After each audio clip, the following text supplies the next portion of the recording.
3,500 साल पहले एक आदमी लिखता है कि ये कॉन्सेप्ट के मरने के बाद कोई जिंदगी बकवास है, ना कोई स्वर्ग नरक कुछ भी, ये पुनर्जन्म ये सब बेकार है, कुछ नहीं, जब आप मर गए आप मर गए। ये सब के कोई आपको सुप्रीम पावर देख रही है, ये सब बेकार है, ये इलॉजिकल। ये 3,500 साल पहले का, और ये एक मूवमेंट बनता था, चारवाक का मूवमेंट।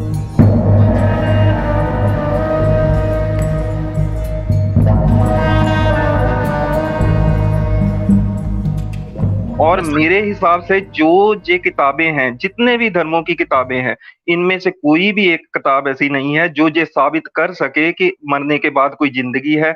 सब दावे सभी ने किए हैं, ये मैं मानता हूँ, सभी बुक्स में दावे मिल जाते हैं।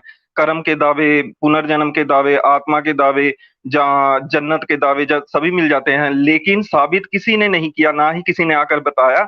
और जो उन्होंने अपने अवतार मसीहा पैगंबर भेजे थे, वो हमारे सामने भी नहीं है। और अगर उनकी बातें लिखी बातों को पढ़ेंगे तो उनमें कहीं भी नहीं लगता। उनके लिए तो यूनिवर्स, उनके लिए तो सिर्फ एक पॉइंट। मैं उसी पॉइंट पर आपको ले रहा हूँ, रुक जाइए।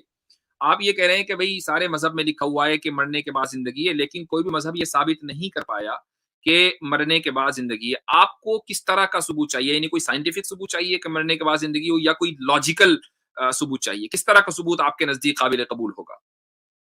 मेरे नजदीक हर तरह का काबिल कबूल होगा। आप कोई एक दीजिए, साइंटिफिकली दे दीजिए, या लॉजिकली लॉजिकली वैसे देने की बजाय आप साइंटिफिकली देंगे तो ज्यादा बेटर रहेगा। साइंस का तो ये डोमेन ही नहीं है ना।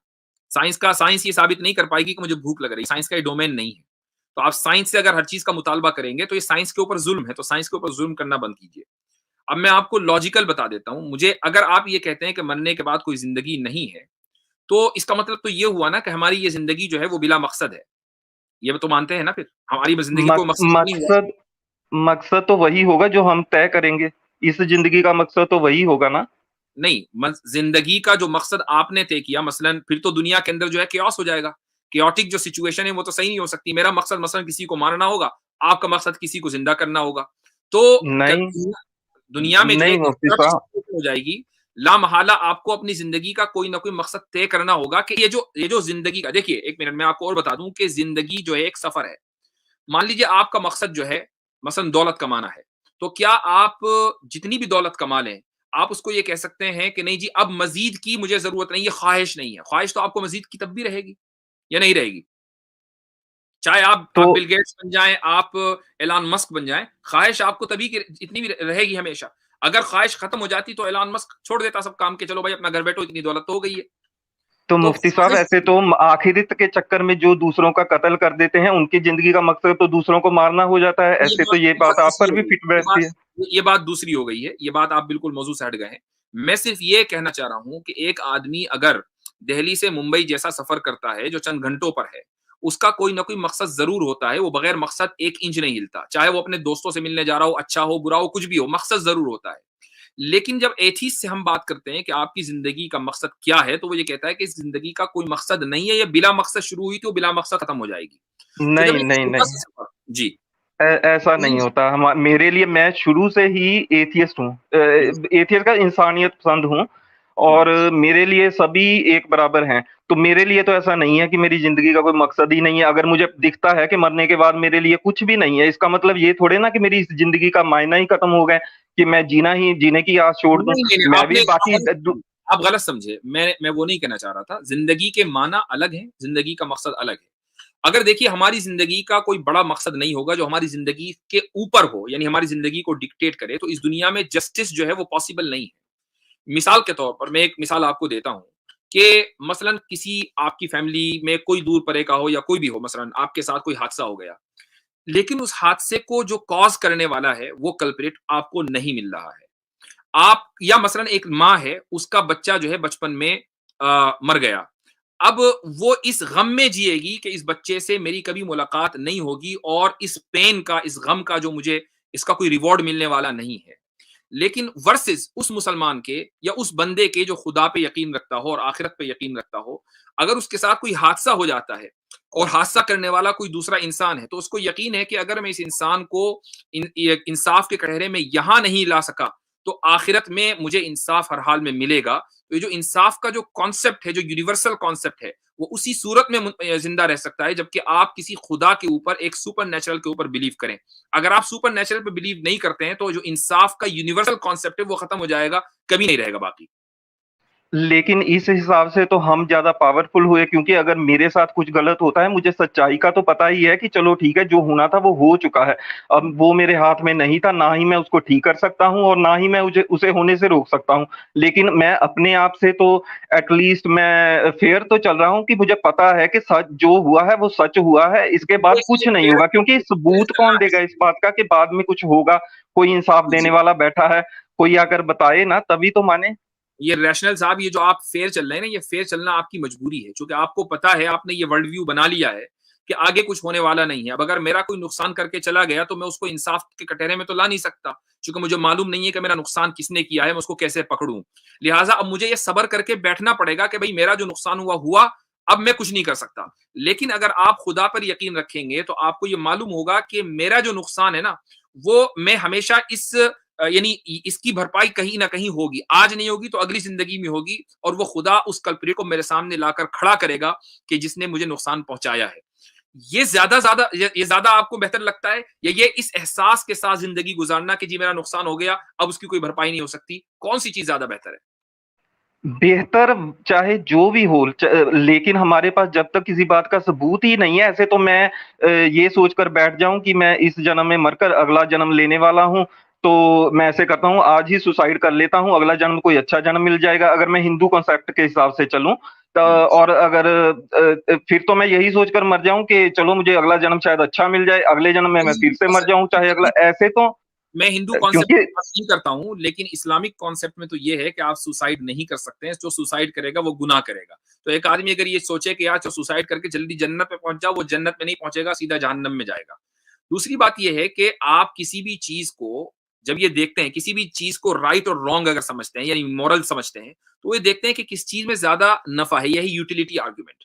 तो यूटिलिटेरियनिज्म की बुनियाद पर यह ज्यादा बेहतर है कि एक इंसान खुदा पर यकीन करे और अपनी जिंदगी को बामकसद समझे, उस जिंदगी के मुकाबले में जिसमें खुदा ना हो और अपनी जिंदगी को बेमकसद समझे। तो यूटिलिटेरियन तो आपका बेहतरीन आर्ग्यूमेंट है। आप उसकी बुनियाद पर भी अगर सोचेंगे तो खुदा को पर बिलीव रखना चाहिए और जिंदगी को बामकसद होना चाहिए। लेकिन अगर उस खुदा के होने का कोई सबूत ही नहीं है, तो फिर किस ये बेस एक पर अलग इस नहीं, नहीं, नहीं, नहीं, ये एक अलग मसला है। ये आप दूसरे मौजू पर चले गए। पहला मौजू ये था कि आपको खुदा पर यकीन रखना चाहिए, ये ज्यादा बेहतर है आपकी अपनी जिंदगी ओवरऑल वेल बीइंग के लिए, या बगैर खुदा के जिंदगी गुजारना ज्यादा बेहतर है? यूटिलिटेरियनिज्म की बुनियाद पर ज्यादा बेहतर ये है कि आप खुदा के ऊपर यकीन रखें। अब ये कि आपको खुदा का वजूद नहीं मिल रहा है, ये समझ में नहीं आ रहा कि खुदा मौजूद है, यानी ये एक अलग टॉपिक है, ये एक अलग मसला है। ठीक है, लेकिन खुदा, इसमें से किस खुदा को माना जाए और किसको नहीं माना जाए, तो उसकी प्रॉब्लम खड़ी हो जाती है इसके बाद तो। नहीं, खुदा तो एक ही है ना, उसके किस नाम खुदा अलग अलग पर है। यकीन? खुदा एक ही है, उसके नाम अलग अलग हैं। मसलन आप अगर ये कहें कि मैं ये गवाही देता हूं, मैं ये टेस्टिफाई करता हूं कि परमेश्वर के सिवा कोई भक्ति के लायक नहीं है, मसलन आप अगर इस तरह की हिंदी में कोई बात बोलें, तो हम आपको यही समझेंगे कि आपने परमेश्वर को मान लिया। उसके लिए आपके लिए अल्लाह का लफ्ज बोलना कोई जरूरी नहीं है। तो क्या मैं जन्नत में जाऊंगा अगर मैं परमेश्वर को मान लूं? हाँ बिल्कुल, अगर आप परमेश्वर यानी जिसकी एक जात हो, उसकी अनेक सिफात हो, और वो हमारे जैसा न हो, और जिसने हमारे साथ कम्युनिकेट किया हो, जो हमें भलाई का हुक्म देता हो, जो हमें बुराई से रोकता हो, अगर आप परमेश्वर को मान रहे हैं तो आप क्यों नहीं जाएंगे जन्नत में? आप अल्लाह का लफ्ज लेकिन नहीं बोल रहे हैं, कोई मसला नहीं है। नो, लेकिन प्रॉब्लम तो यहाँ पर ये खड़ी हो जाएगी ना कि अगर मैं अल्लाह को मानना चाहता हूँ, फिर परमेश्वर और अल्लाह तो एक नहीं है, क्योंकि ये इस्लाम आप के समझ हिसाब से। ये आप समझ रहे हैं मेरे भाई कि अल्लाह और परमेश्वर एक नहीं है। इस्लाम का समझना ये है, ये इस्लाम की बात मैं बता रहा हूँ कि वलिल्लाहिल अस्माउल हुस्ना फदऊहु बिहा, कि अल्लाह ताला के बहुत सारे अच्छे-अच्छे नाम हैं। उनमें से किसी भी नाम के ज़रिए तुम अल्लाह को पुकार सकते हो। अल्लाह का लफ्ज़ बोलना ज़रूरी नहीं है। ये कुरान की आयत मैंने आपको पढ़कर सुनाई है। ये आपका समझना है कि परमेश्वर अलग है और अल्लाह अलग है, हम नहीं समझते। लेकिन जिनके नाम पर इतने दंगे हो रहे हैं इस दुनिया में, इतना हर रोज लोग मर रहे हैं, जो जैसे कोई खुदा के नाम पर मार रहा है, कोई परमेश्वर के नाम पर मार रहा है, अगर कहीं कोई अल्लाह बैठा है तो वो इसको सेट क्यों नहीं कर सकता? उसके हाथ में तो सब कुछ ही है ना। ये एक अलग मसला हो गया। ये आ गई प्रॉब्लम ऑफ ईवल। ये दोबारा प्रॉब्लम ऑफ ईवल आ गई है तो आप यानी हम एक पोस्ट से दूसरे पोस्ट से तीसरे पोस्ट पर जा रहे हैं। क्या हमने ये बात तस्लीम कर ली है कि जिंदगी बामकसद होनी चाहिए? मैं तो यही समझता हूँ, मकसद हम जिंदगी का खुद ही बनाते हैं, और वो क्योंकि आप हमें वो आप समझते हैं, लेकिन बहरहाल मैंने दलील के तौर पर यूटिलिटेरियन आर्गुमेंट की बुनियाद पर यह साबित किया कि जिंदगी बामकसद होनी चाहिए। अच्छा, आपने दूसरा सवाल लेकिन ये वो किया, झूठा मकसद हुआ तो सुनिए सुनिए, वो एक दूसरा सवाल आपने ये किया कि नहीं जी, फिर हम ये सवाल हो जाएगा कि कौन से खुदा को माने। उसका भी मैं जवाब दे चुका हूं कि आप उस खुदा को माने जो एक हो, जिसकी बहुत सारी अनेक सिफात हो, प्रॉपर्टीज हो, क्वालिटीज हो, जो इंसानों जैसा ना हो, जिसको हमने ना बनाया हो अपने हाथ से, तो या अपनी सोच से, तो आप उस खुदा को मानेंगे। उसका नाम आप कुछ भी रख सकते हैं। अब आप ये कहते हैं कि भाई वो इंसान जो है सेटल क्यों नहीं कर देता, फिर बात फ्री विल की आ जाती है। भाई उसी खुदा ने हमें फ्री विल दी है, हम फ्री विल की बुनियाद पर अच्छाई करेंगे, बुराई करेंगे, तभी तो इंसाफ होगा ना कायम। उस खुदा की जो सिफत है वो इंसाफ है। वो इंसाफ तभी होगा कि जब इस दुनिया के अंदर अच्छाइयां भी होंगी, बुराइयां भी होंगी। अगर रोशनी ना हो, तो अगर तारीकी ना हो, तो आप रोशनी की वैल्यू को समझ नहीं सकते। तारीकी का होना यानी अंधेरे का होना जरूरी है रोशनी को समझने के लिए।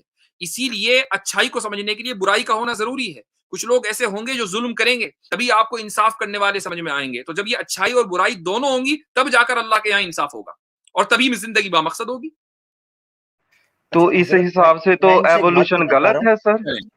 अब मैं ये एक बात आप इनसे करना चाह रहा हूँ। दूसरे वो मसले वो पे वो शिफ्ट कर रहे हैं, वो शिफ्ट कर रहे हैं 3-4 मौजू। जी, रशल भाई, मैं ना एक दो बातें आपसे करना चाहता हूँ। अच्छी बात चल रही है और बड़ी जबरदस्त तरीके से मुफ्ती साहब ने उसको क्लियर किया। वो चीजें शिफ्ट हो रही हैं और ऑब्वियसली वो होंगी क्योंकि लिंक्ड है एक दूसरे से। मगर चूंकि वक्त भी कलील है, मैं 2-3 चीजें जी, आपसे रखना चाहता हूँ।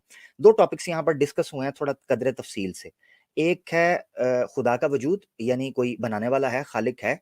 और दूसरा ये कि तमाम अदियान जो हैं, तमाम धर्म जो हैं, तमाम मज़ाहिब जो हैं, वो आखिरत की बात करते हैं, लाइफ हेयर आफ्टर की बात करते हैं, मगर कोई दावा करते हैं मगर सबूत नहीं देता। आपने साइंस की बात की, साइंस की अप्रोच, साइंस की डोमेन नहीं है, मुफ्ती साहब ने क्रिस्टल क्लियर ये बात कर दी। तो लॉजिक को लेकर उन्होंने पहले एक बात की।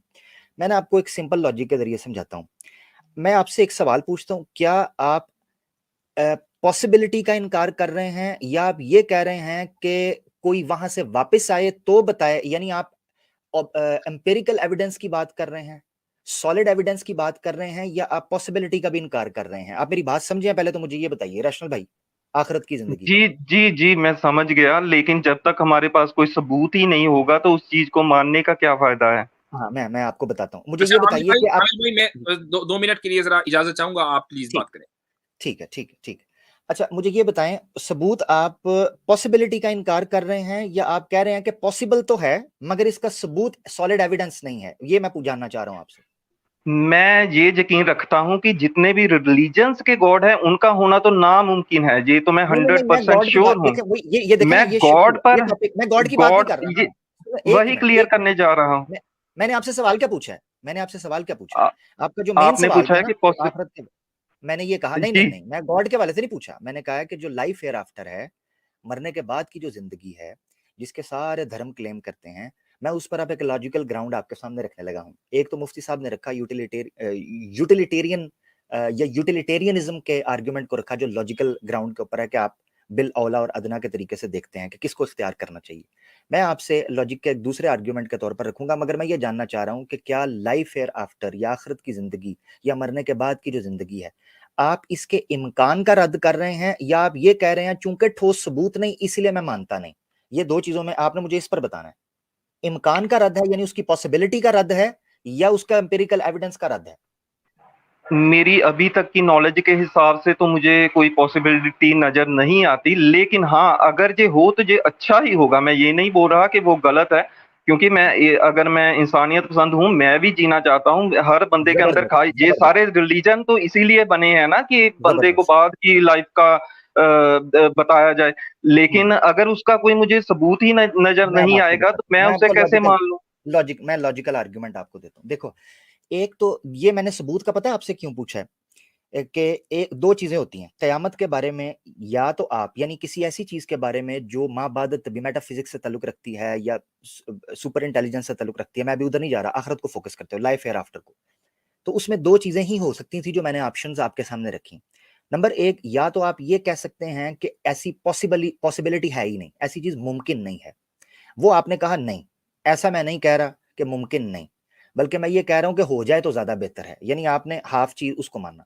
आप ये कह रहे हैं कोई ठोस सबूत नहीं, इसके बारे में मैं आपको कुरान का जो पर्सपेक्टिव है वो देना चाहता हूँ, क्योंकि इस्लाम के हवाले से हम बैठे हैं तो मैं आपको इस्लामिक अंडरस्टैंडिंग देना चाहता हूँ। इस्लाम ने ना आखिरत पर ईमान को और बहुत सी ऐसी चीज़ों पर ईमान को जो इंसानी शऊर से मावरा हैं, यानी इंसानी इंटेलेक्ट या इंसानी शऊर या इंसानी कॉन्शियसनेस उसको ग्रास्प नहीं कर सकता, उसकी अंडरस्टैंडिंग को लॉजिकली उसको समझ सकता है, मगर उसके एम्पिरिकल ऑब्जर्वेशनल या सॉलिड एविडेंस आपके सामने नहीं रखे जा सकते। यही वजह है कि उसको ईमानियात का जुज रखा गया है, यानी वो बिलीफ्स के अंदर आते हैं आपके, जिसको आप ऑब्जर्वेशनल या एम्पिरिकल एविडेंसेस की जरूरत नहीं, अगर वो उस कैटेगरी के अंदर आते हो तो उनको ईमानियात नहीं कहा जाता। अब मैं लॉजिकली आपको बताना चाहता हूं कि वो क्या चीज है। अब आप कह रहे हैं कि आखिरत के हवाले से हमें कोई ऐसा सॉलिड एविडेंस मिले या हमें को बंदा वहां से आके बताए, तो कुरान ने पहले ये चीज कह दी कि जो तो लोग मर गए उनकी कयामत शुरू हो गई, उनकी आखिरत शुरू हो गई। अब अगर वो वापस आके बताने लगे, या वही लोग जो यहां से मरकर चले गए हैं या वो कई सालों बाद वापस आकर बताने लगे, तो फिर वो चीज जो हमारे ऊपर इम्तिहान के तौर पर डाली गई थी कि इसको जांचना है कि आया ये इस शक और शुबे और ईमान और तशकीक की इस यानी बिलीफ और एग्नोस्टिसिज्म की कश्ती के अंदर चकोले खाता हुआ इस चीज को मानता है या नहीं मानता, और इस चीज के साथ जिंदगी गुजारता है कि नहीं गुजारता, वो सारी चीज खत्म हो जाती। मैं लॉजिकल आपके सामने अब आर्ग्यूमेंट रखने लगा हूं, प्रोबेबिलिटी आर्ग्यूमेंट उसको कहते हैं या प्रोबेबिलिस्टिक आर्ग्यूमेंट उसको कहते हैं लॉजिक के अंदर। उसका जो उर्दू में समझते हैं या अरबी में समझते हैं उसको कहते हैं किसी चीज का बिलकुवा इम्कान होना या किसी चीज का बिलफेल इम्कान होना। यानी आसान लफ्जों में यह समझे कि कोई चीज का एग्जिस्ट करना पॉसिबल है और किसी चीज का एग्जिस्ट करना पॉसिबल है ही नहीं।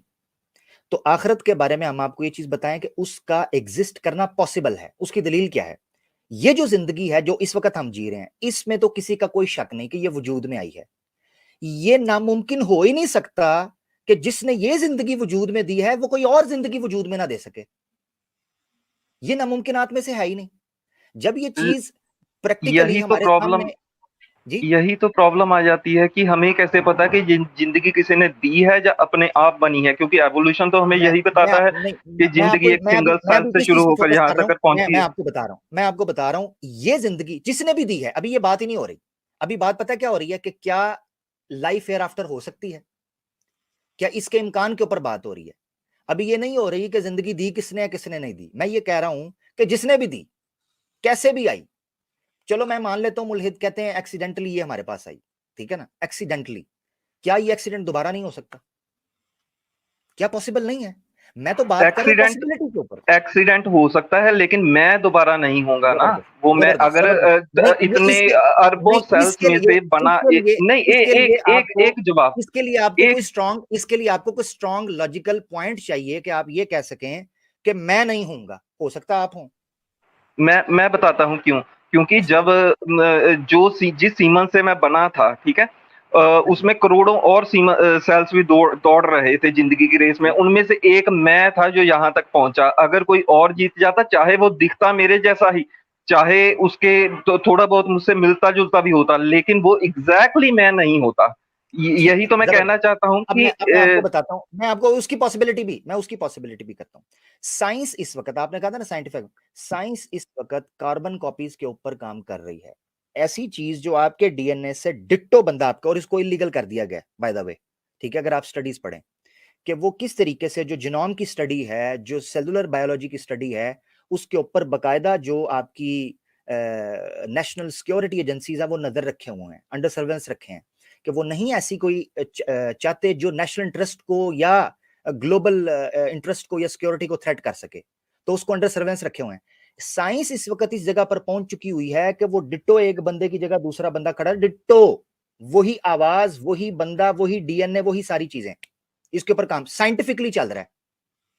तो मैं आपको ये कहना चाहता हूं, जब इंसान इसी चीज के साथ ये कर रहा है, तो क्या खबर कोई एक्स्ट्रा टेरेस्ट्रियल कोई इंटेलिजेंस हो जो ये काम दोबारा कर दे। मैं पॉसिबल, याद रखें, मैं पॉसिबिलिटी के ऊपर, लॉजिकल आर्गुमेंट के ऊपर अपनी बुनियाद रख रहा हूं। जब एक साइंस हमारे सामने दिखाती है हमें कि वो ये काम कर रही है। जर्मन शेफर्ड, जापान के अंदर जर्मन शेफर्ड जो है वो जिसे कहते हैं क्या उसको हजरत, उसका एक टिपिकल नाम है, उसका एक टर्म है,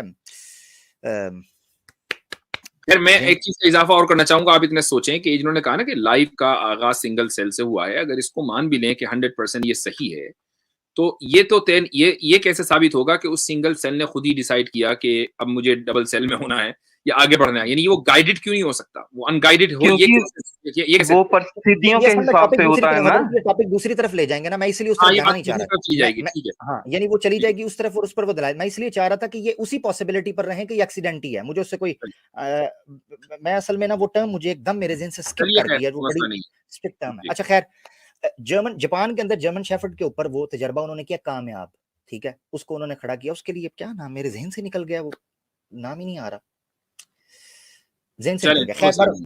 अच्छा जी, खैर वो जीनोम की स्टडी के अंदर वो चीज आती है और बिल्कुल कार्बन कॉपी आपके डीएनए और आपके ये जो जीनोम है उसके स्ट्रक्चर को सामने रखते हुए उन्होंने डिटो वो बंदा सामने खड़ा कर दिया है, वो डॉग्स के ऊपर, अभी एनिमल्स के ऊपर वो काम जी हो रहा है। आमिर भाई, आप क्लोन की बात कर रहे हैं ना? Clone cloning, yes cloning, human cloning इस वक्त बड़े मुल्कों के अंदर बैन है, ठीक है। जापान ने इसका तजर्बा किया एनिमल्स के ऊपर, कामयाब तजर्बा किया, ये मुल्हिद आपको बता देंगे, इसके ऊपर आर्टिकल्स लिखे हैं दर्जनों और छापे मारे जा रहे हैं उन एजेंसीज की तरफ से कि आपने, थैंक यू सो मच, ये आपने मुझे टर्म वो याद करवा दिया, क्लोनिंग।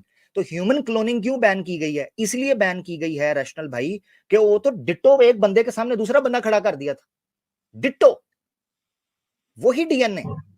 जी जी सर, लेकिन वो तो इंसान वजूद में है, इंसानों ने किया है, लेकिन गॉड ने इंसान को बनाया है, इसका तो कोई गॉड सबूत अभी तक भी नहीं मिला। मैंने गॉड कहा ही नहीं, मैंने गॉड कहा ही नहीं, मैं ये कह रहा हूं कि आपको पता है कि साइंटिफिकली ये थ्योरी भी मौजूद है कि इस दुनिया के अंदर जो लाइफ की बिगिनिंग हुई है ये यहाँ सीड के तौर पर रखी गई है, एक्स्ट्रा टेरेस्ट्रियल कोई इंटेलिजेंस थी, उन्होंने यहां पर ये इंटेलिजेंट डिजाइन का सीड बोया है, इसीलिए उसको वो नेचुरल सिलेक्शन, ये रिचर्ड डॉकिंस ने बात की हुई है। तो क्या खबर जी कोई ऐसी मैंने मखलूक पढ़ा है हो, उसके बाद। अब पढ़ा ना आपको? अच्छा गैलेक्टिक जू का पता है आपको? गैलेक्टिक जू क्या है? गैलेक्टिक जू गैलेक्टिक जू का नहीं पता, लेकिन मुझे ये हाँ, पता अब है उसको पढ़िए। कि और अगर इस बात को मान भी लिया जाए, किसी ने ऐसे बनाया था, किसी और कोई साइंटिस्ट बैठे थे, उन्होंने वहां पर कोई एक्सपेरिमेंट किया और हमारा यूनिवर्स बना दिया, लेकिन फिर उसका हमारे रिलीजन के गॉड से क्या लेना देना हुआ? मैं क्योंकि उनको मैं तो आपको इस बता चीज रहा की हूँ, कोई नहीं परवाह ही मैं नहीं आपको होनी पता क्या चाहिए। बता रहा हूँ, आप फिर देखे दो चीजें मिक्स, यही तो रैशनल भाई मैं आपको समझाना चाह रहा हूँ। मुफ्ती साहब के साथ भी जब आपकी बात हो रही थी ना तो दो चीज आपस में मैं बात पता क्या कर रहा हूँ, मैं खालिस लॉजिक की बात कर रहा हूँ, खालिस ऐसे नजरिए की बात कर रहा हूँ जो लाइफ एयर आफ्टर की प्रोबेबिलिटी और पॉसिबिलिटी के ऊपर सवाल उठा रहा है। गैलेक्टिक जू की मैंने थ्योरी बात की, फ्रांस के अंदर एक मीटिंग हुई जो हर कई दहाइयों बाद होती है, उन्होंने कहा कि हम लोगों के पास ये थ्योरी भी मौजूद है क्योंकि वो कई सालों से फ्रॉम सिंस फ्यू डेकेड्स वो सिग्नल्स भेज रहे हैं स्पेस के अंदर कि किसी और सियारे के ऊपर मखलूक मौजूद होगी, तो वो एक्स्ट्रा टेरेस्ट्रियल लैंग्वेज के अंदर यानी एलियन लैंग्वेज के अंदर, आसान लफ्जों में एलियन लैंग्वेज के अंदर कोड भेजते हैं, वहां से उनको रिप्लाई नहीं आ रहा। वो ये समझते हैं कि इंटेंशनली ऐसी मखलूकात दुनिया के बाहर, कायनात के बाहर मौजूद हैं गैलेक्सीज के अंदर, जो इंटेंशनली हमसे हिडन है, छुपी हुई हैं, और हो सकता है कि हम एक गैलेक्टिक जू के अंदर मौजूद हैं जहां हमें अंडर सर्वेलेंस रखा गया है और हमें देखा जा रहा है, हमें सर्वेलेंस के अंदर रखा जा रहा है, हमारी केयर की जा रही है और हम एक एक्सपेरिमेंट का हिस्सा हैं।